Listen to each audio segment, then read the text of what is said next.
बड़े ही सौभाग्य का विषय है। आज श्रीमद गोस्वामी तुलसीदास जी महाराज की जयंती और यहाँ सभी संतों का पावन संगम हमारे पूज्य बाल सखा महंत श्री रामप्रिया शरण जी महाराज की जो है ये बड़ा अच्छा है, क्योंकि बड़े बड़े स्थान हैं अयोध्या में, लेकिन इतना जो है विधि विधान से हर वर्ष गोस्वामी जी का जन्मोत्सव आप मनाते हैं, बड़ा आनंद आता है। आइए 2 बार भगवान का नाम हम सब ले लें और उसके बाद फिर कुछ जैसी ठाकुर जी की इच्छा। श्री राम जय राम जय जय राम, श्री राम जय राम जय जय राम, श्री राम जय राम जय जय राम, श्री राम जय राम जय जय राम। जय जय विघ्न हरण हनुमान, जय जय विघ्न हरण हनुमान।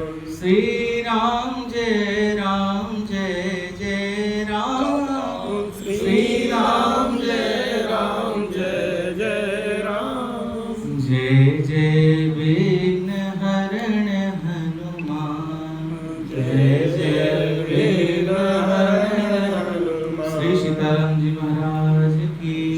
सर्वप्रथम हमारे समक्ष बैठे हुए महाराज श्री को पावन चरण वंदन और बगल में बैठे हुए हमारे बड़े गुरु भाई महाराज जी के चरणों में पावन वंदन और आप सभी संतों के चरणों में पावन वंदन। बड़ा सुंदर अभी आप बोल रहे थे, बड़ा अच्छा लगा। गोस्वामी जी महाराज ने रामचरितमानस लिखा, आपने कहा नाना पुराण निगमागम सम्मतम यद। हमें लगता है अगर मानस को कोई पढ़ ले तो फिर कुछ पढ़ने की आवश्यकता ही नहीं है, सारी चीजें समाहित हैं। और दूसरी 2-3 चीजें मैं कुछ अलग से मुझे अनुभव होता है। पहली चीज तो ये है कि जिस समय जातिगत भेदभाव और छुआछूत का समय था, उस समय गोस्वामी तुलसीदास जी महाराज ने इस राम कथा में सबरी के प्रसंग को लिखा, निषाद राज गुह के प्रसंग को लिखा। निषाद राज गुह के प्रसंग में लिखते हैं, जासु छान छुई लेई सींचा। अगर उसकी परछाई पड़ जाए तो लोग स्नान करते थे। तेहि भरी अंक राम लघु भ्राता, मिलत प्रेम परिपूरित गाता। श्री भरत जी महाराज उससे गले मिल रहे हैं। तो एक पहले तो छुआछूत को मिटाया, जातिगत भेदभाव को समाप्त किया, क्योंकि कहीं न कहीं हमारे समाज में जो चाहे मुगल रहे चाहे अंग्रेज रहे, इनका जो हमारे समाज में आगमन हुआ वो कहीं न कहीं हमारी आपसी खोट के कारण हुआ। दूसरी बात, संतों के लक्षण, बड़े क्या गजब का विशेषण किया अरण्य कांड में, जब भगवान श्री राम नारद जी महाराज को संतों के लक्षण बता रहे हैं। गोस्वामी तुलसीदास जी महाराज ने उसका अनुकरण कितना किया। मुझे लगता है कि शायद कोई ऐसा मिले। आज के संत अपने आप को छपाने में लगे हैं, 1008 लिख लें, 16008 लिख लें, 108 लिख लें, पर गोस्वामी तुलसीदास जी महाराज ने अपने आप को छिपाया, शुरू से अंत तक छिपाया, अपने आप को अत्यंत दैन्यता की श्रेणी में लेकर के चले।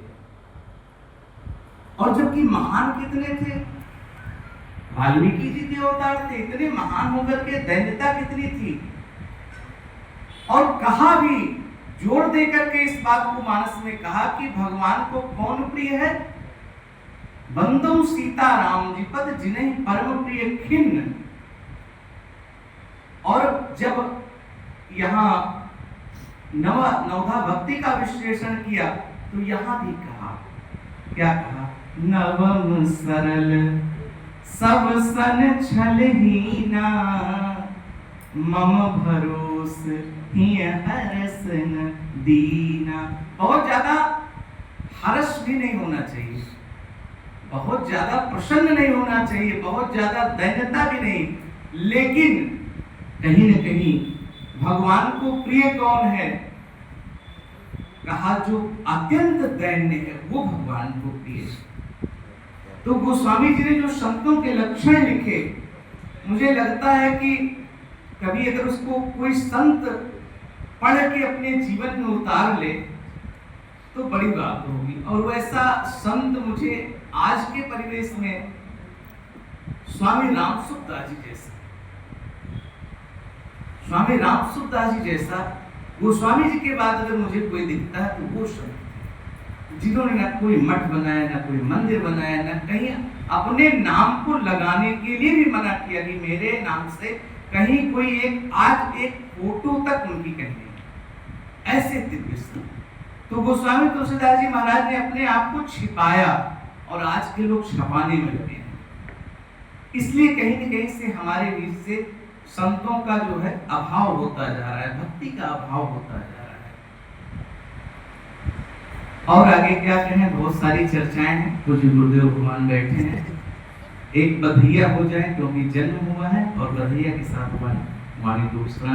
राजापुर में बधैया बाजे, राजापुर में बधैया बाजे, श्री हुलसी के जन्म लियो सुत, श्री हुलसी के जन्म लियो सुत, गेहूंपुर छाई आवाजे बधैया बाजे, राजापुर में बधैया बाजे, श्रावण शुक्ल सप्तमी तिथि को, श्रावण शुक्ल सप्तमी तिथि को, झूलक सिया रघुराजे बधैया बाजे, राजापुर में बधैया बाजे, राजापुर में बधैया बाजे, बधैया बाजे,